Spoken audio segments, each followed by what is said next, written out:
Welcome to Murder Mile UK True Crime. This isn't a video, it's an audio experience. The only images you'll need for this episode are these. So close your eyes, open your mind, and savour the sounds of Murder Mile.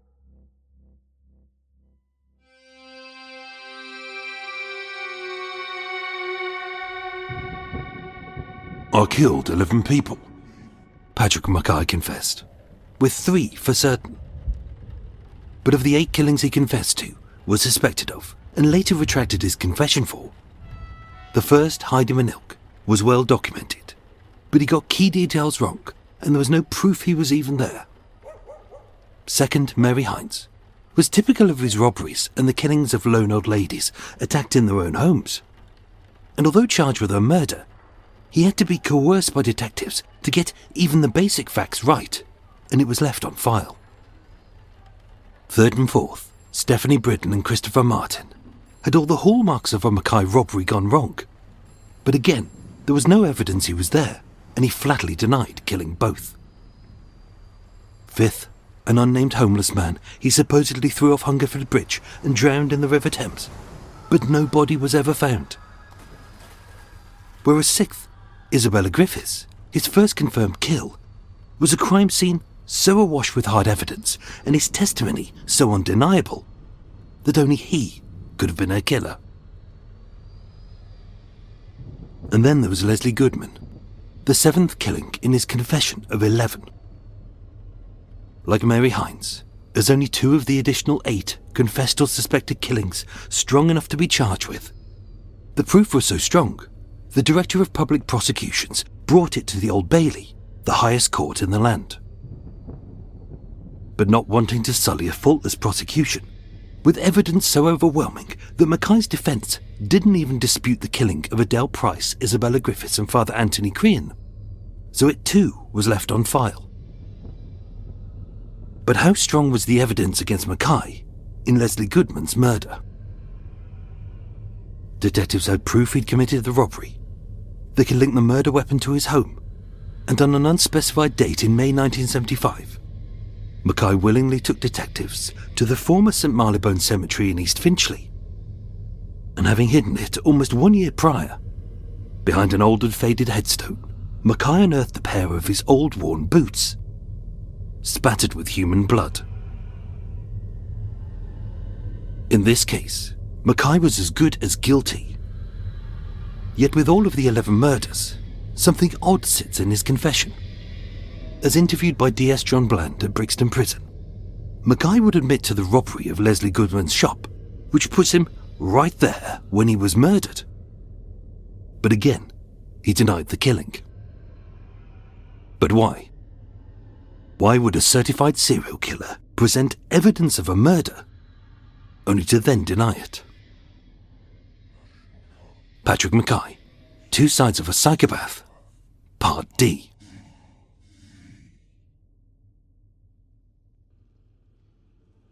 By January 1974, MacKay had lived in London for just 2 years, and he'd achieved nothing.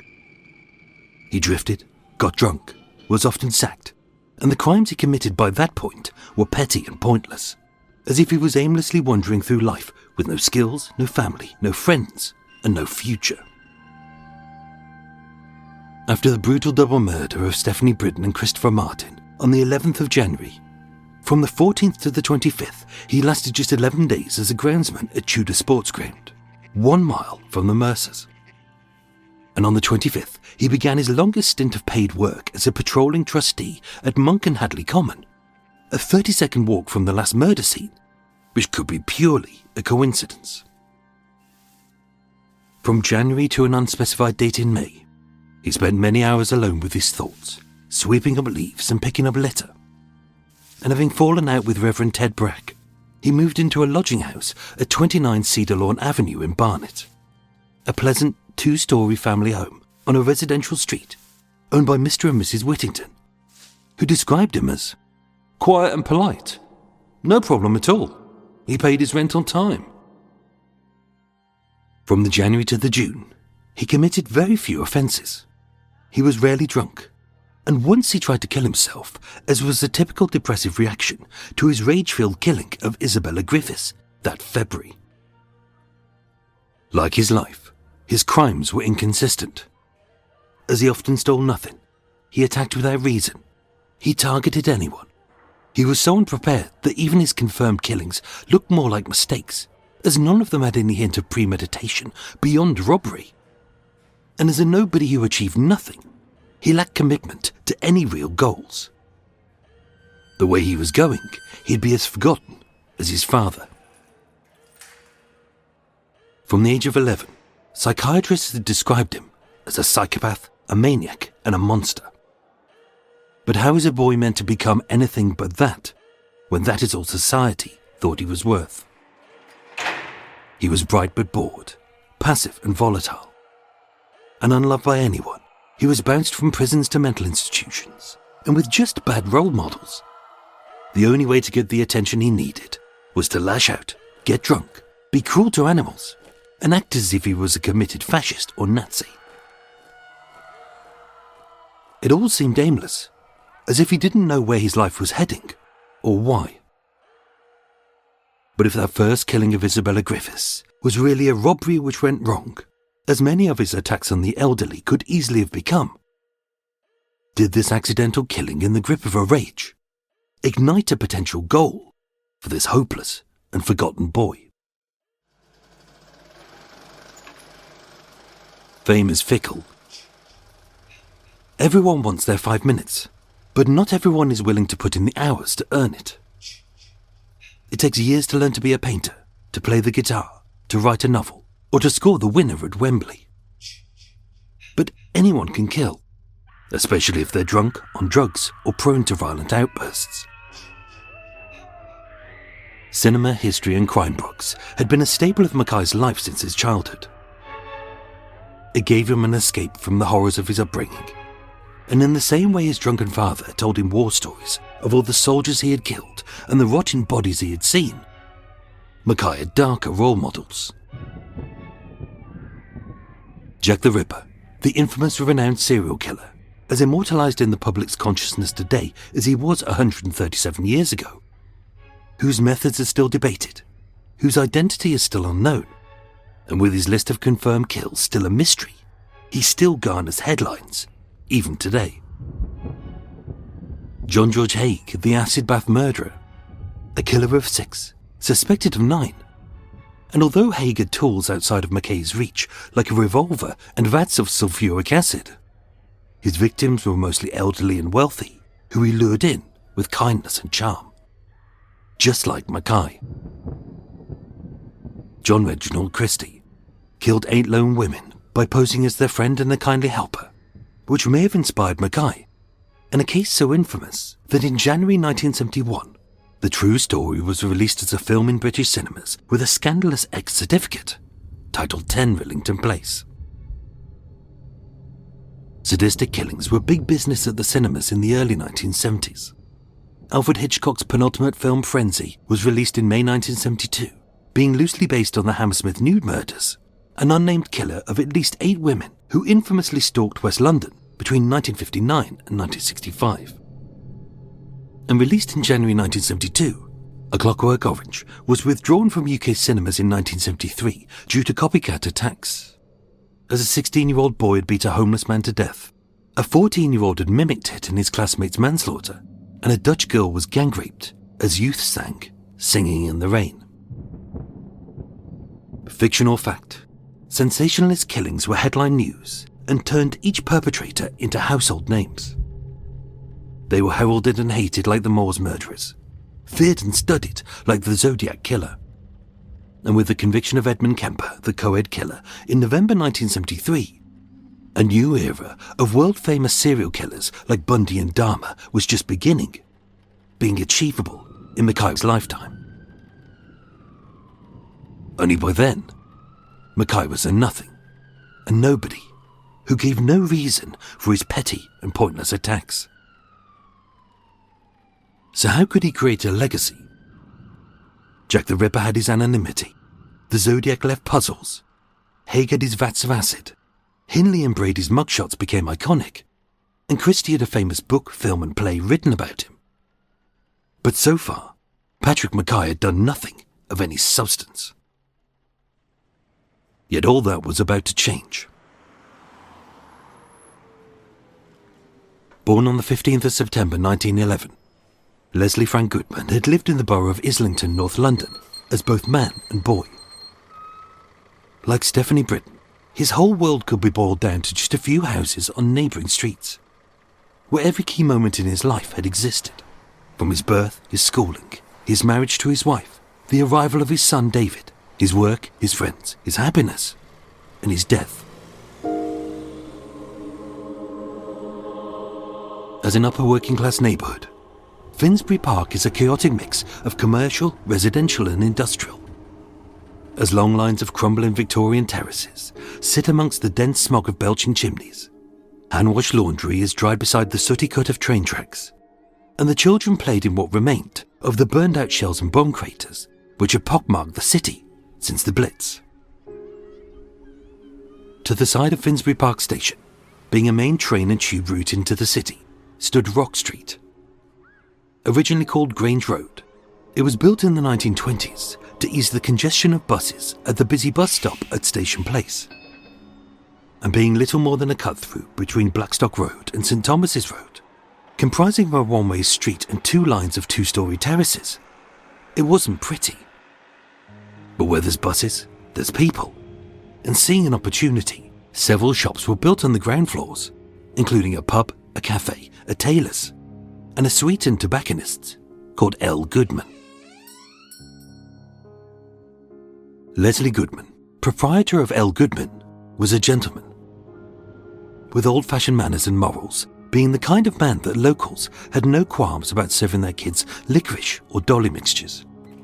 And as a popular tobacconist, he sold cheap, bog-standard cigarettes like Embassy, John Player and Benson and Hedges, as well as British brands of rolling tobacco like Old Holborn, Drum and Samson. But for the more discerning, avant-garde kind of customer, or the arty types who lived in the local squats, he imported niche French brands like Gaulois, Gitan and Disque Bleu. Said to be sweet, well-liked and respected, Leslie's warmth greeted every customer, as he had a soft smile, large eyebrows which mirrored the small crown of hair over his ears and arched quizzically all the way up his bald head. And with a neat moustache, he had the demeanour of a kindly grandfather. And even though his shop was hidden away on a back street, it was popular and known to the locals. Being surrounded by houses, shops, the Blackthorn pub, a bus garage, a train and tube station, the local top-ranked bingo hall, and often mistaken for being Jewish, having the surname of Goodman, it was a regular haunt for the local Jewish families, as the Finsbury Park Synagogue was just a few streets away. By 1974, age 64, approaching retirement but not wanting to give up his business, Leslie was enjoying a well-earned but more leisurely life.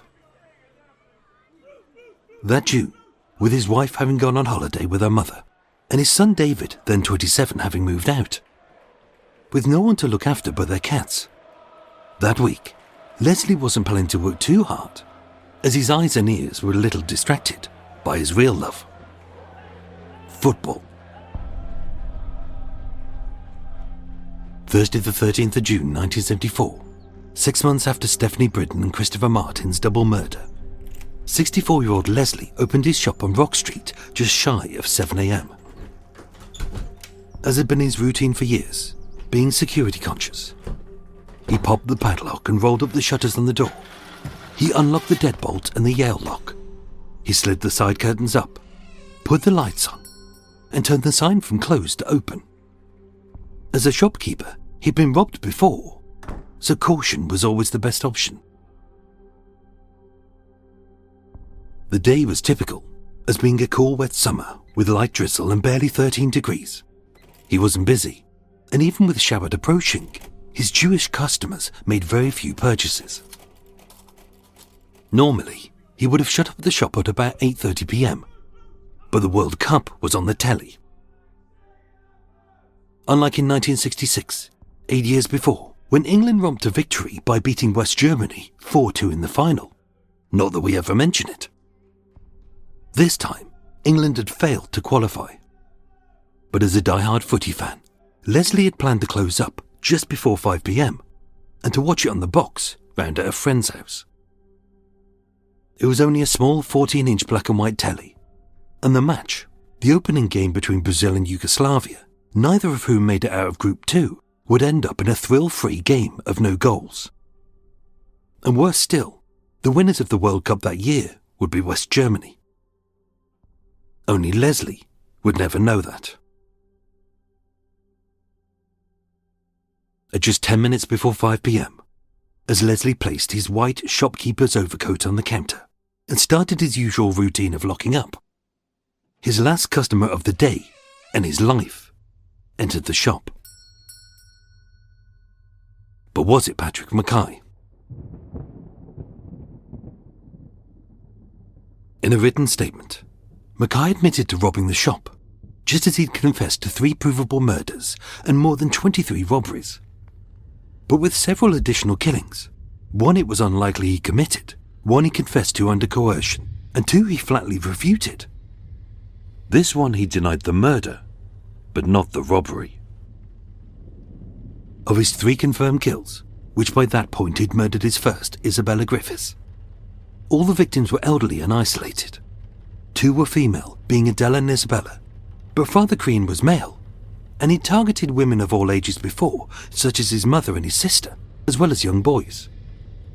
And although this murder didn't occur within the privacy of a house, he had previously burgled a grocer's shop in Dartford for 3 tins of ham, and early in 1973, he'd broken into a tobacconist in Greenhithe to steal money and cigarettes. Patrick and Leslie were strangers. So if this wasn't a premeditated murder, was it another robbery which went wrong, owing to MacKay's lack of planning, his twisted morals, and a short burst of rage? His early attacks were often ad hoc and inconsistent, as he was yet to discover that his perfect victims were lone elderly women in a hunting ground of the wealthy areas of Chelsea and Belgravia.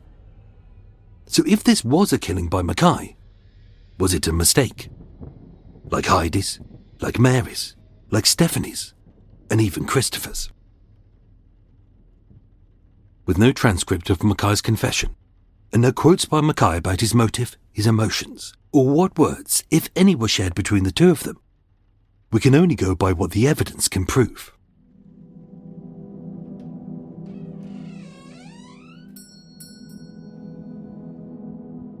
Scuff marks and scattered sweets show that a struggle ensued as Leslie tried to fend off the attacker.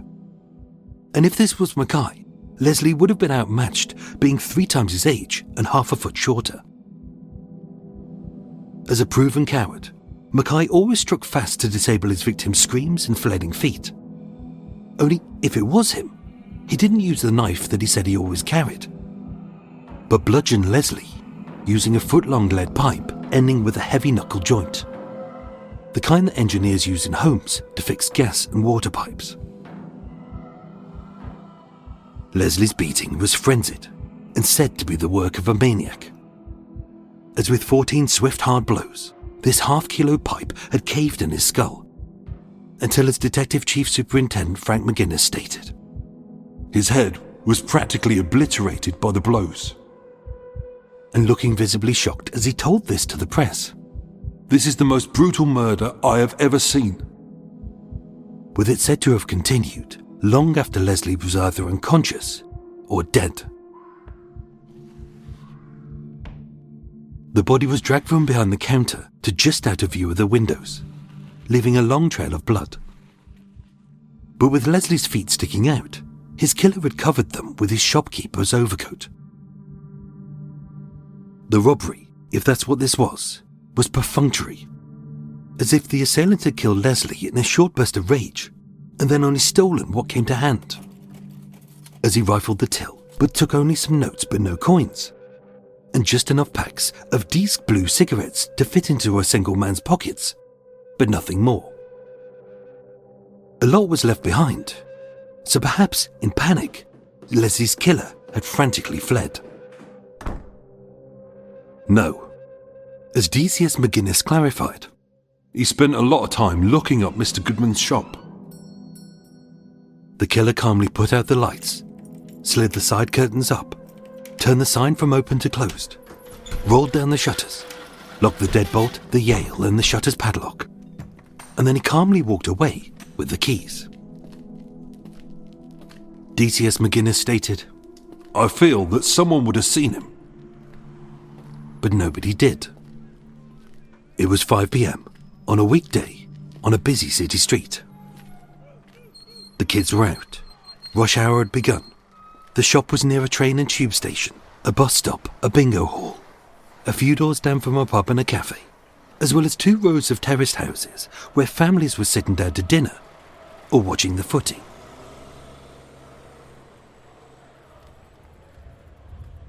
With nobody home but his cats, Leslie's body lay there from Thursday night until Monday morning, when his wife returned from her holiday to find the milk bottles piled up and the cats meowing to be fed. Police were called, and in the darkness, they saw blood. Detectives made public appeals to the locals and passing commuters, and one possible sighting by an eyewitness was reported just days later. The Islington Gazette stated that an elderly lady had gone in to buy toffees and saw a tall black man in the shop. He was acting suspiciously, and Leslie was quiet and behaving nervously. I thought to myself at the time, doesn't he seem frightened? When he spoke to me, he had to kind of lean forward towards me. MacKay was tall, not black, but he was part Guyanese. And although the police investigated it further, it proved to be a dead end. But then again, all witnesses have motives. As a high-traffic area, no fingerprints were found which could link to a known felon or a viable suspect. But 3 clues gave DCS McGuinness a hint at who this killer might be. As cash and cigarettes were stolen, but nothing else, the lead pipe used to bludgeon Leslie to death had been casually tossed aside just feet from the body, and said to have been covered in blood in this frenzied attack. His killer had stood in a pool of Leslie's blood, but hadn't cleaned it up. If MacKay, as was suspected with the murder of Heidi Manilk, that he'd recalled some of but not all of the details, as her killing was heavily reported in the newspapers, similar to Mary Hines' murder, this attack was barely reported, and several vital details were either incorrect or omitted. As some stated he was murdered by either a killer or killers. Many said the murder weapon was an iron bar. Almost none of them mentioned the theft of cigarettes, and police deliberately kept out of the press the bloody footprint. So was it MacKay?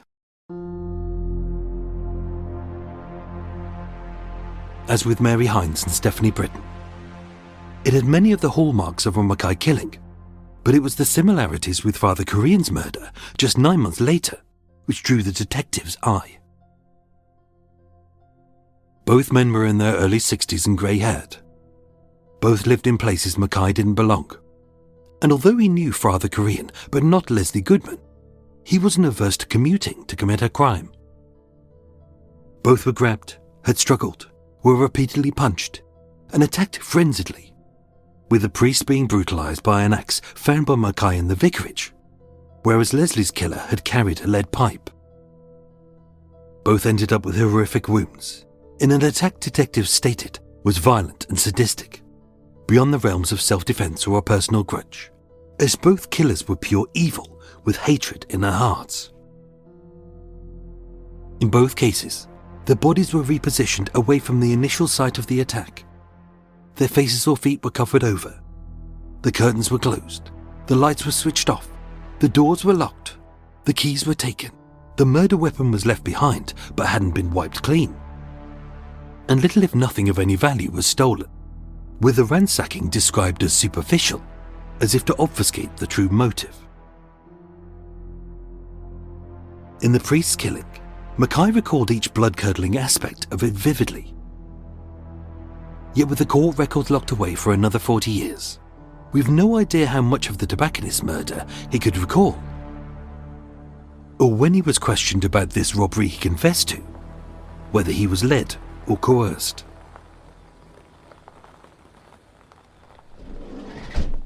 Neither do we know what he said when he was driven in a police van to Rock Street to identify the shop.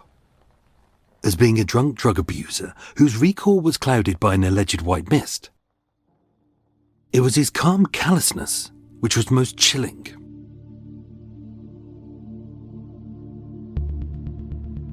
We don't know what he did after Leslie's murder, if indeed it was him. But having slain Father Crean, he then collected a roast chicken from his mother, watched The Man with the Golden Gun at the cinema. At Hungerford Bridge, he threw one of the bloody knives into the River Thames.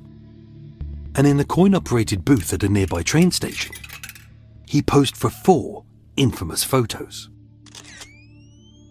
One shows him feverishly ripping apart a cooked chicken leg with his teeth like he was a rabid cannibal.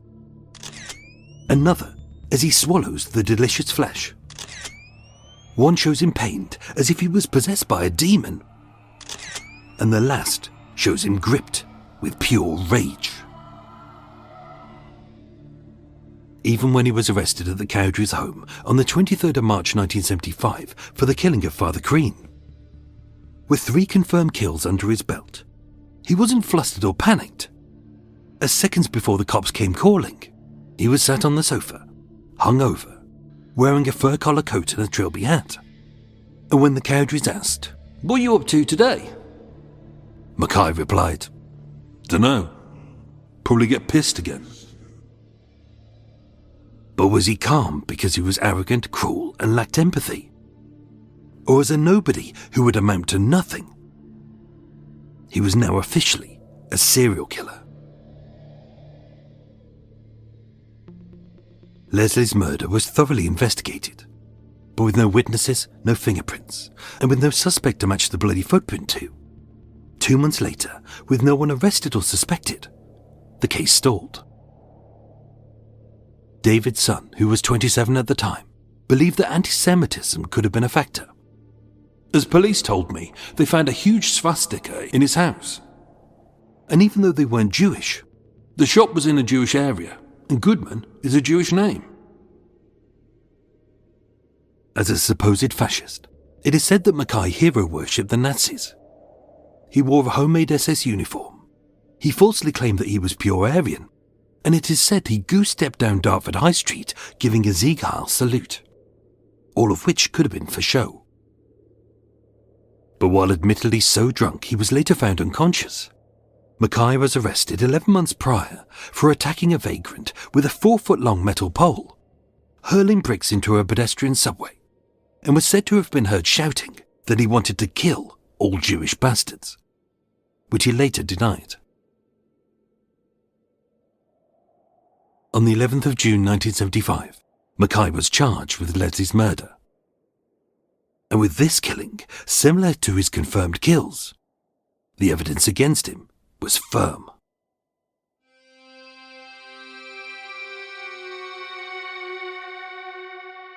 On the night of Leslie Goodman's murder, the Cowdreys, his surrogate parents, recalled him coming back to their home late. And although he'd been unemployed for a month, his pockets were bulging with money and packets of Disque Blue cigarettes, the same niche French brand which was stolen.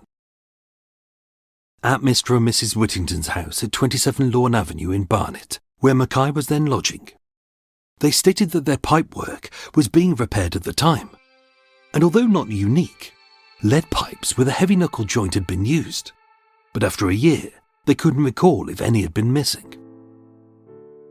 And when questioned, during his week-long confession to DS Bland, MacKay stated, "Something was preying on my mind. A bloody footprint I'd left behind."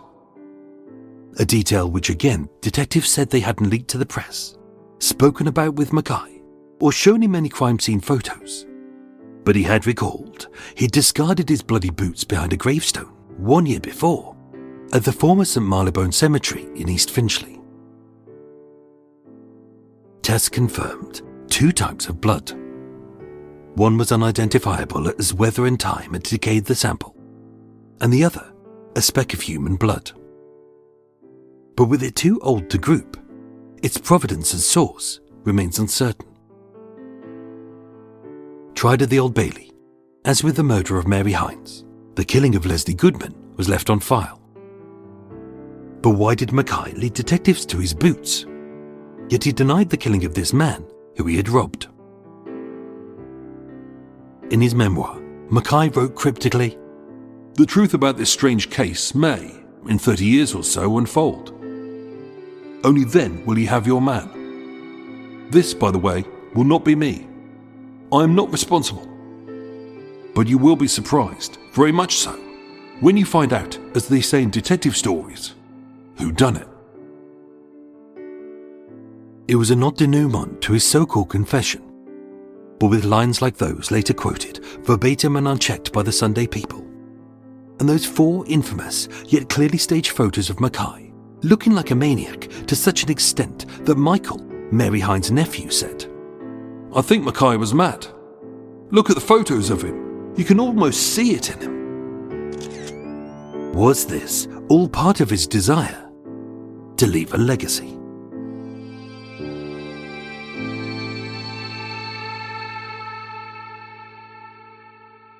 Part E, the penultimate part of Patrick MacKay, Two Sides of a Psychopath, continues next week, with parts 1 to 4 now available in full, covering the killings of Father Corinne, Isabella Griffiths and Adele Price, as well as MacKay's life, crimes and trial. Available now as part of this crossover series with the True Crime Enthusiast podcast. Just search Patrick MacKay, Two Sides of a Psychopath, or click the link in the show notes.